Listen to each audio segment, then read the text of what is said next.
കനത്ത മഞ്ഞുവീഴ്ചയെ തുടർന്ന് യുഎസിൽ 5000-ഓളം വിമാനങ്ങൾ റദ്ദാക്കി. മഞ്ഞുവീഴ്ച തുടരുന്ന സാഹചര്യത്തിൽ അമേരിക്കയിലെ സ്ഥിതിഗതികൾ മോശമായി തുടരുകയാണെന്ന് അന്താരാഷ്ട്ര മാധ്യമങ്ങൾ റിപ്പോർട്ട് ചെയ്തു. രാജ്യത്തിന്റെ വിവിധ ഭാഗങ്ങളിൽ വൈദ്യുതി തടസ്സപ്പെട്ടു.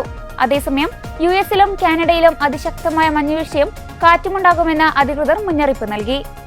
ശീതക്കാറ്റ് വീശുന്നതിനാലും മഞ്ഞുവീഴ്ച അധികരിച്ചതിനാലും ന്യൂയോർക്കിൽ ഉച്ചവരെ അത്യാവശ്യമല്ലാത്ത യാത്രകൾക്ക് നിരോധനം ഏർപ്പെടുത്തിയിരുന്നു.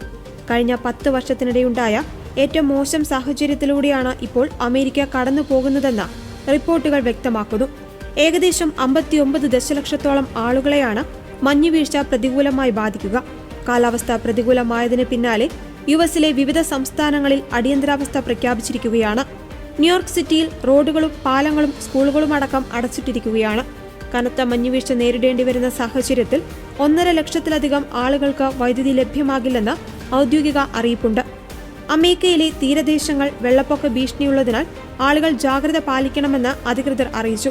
നിലവിലെ സാഹചര്യങ്ങൾ കൂടുതൽ വഷളാകുമെന്നും ചരിത്രം കണ്ട ഏറ്റവും വലിയ മഞ്ഞുവീഴ്ചയ്ക്ക് അമേരിക്ക സാക്ഷിയാകേണ്ടി വരുമെന്നും ഉദ്യോഗസ്ഥർ മുന്നറിയിപ്പ് നൽകിയിട്ടുണ്ട്.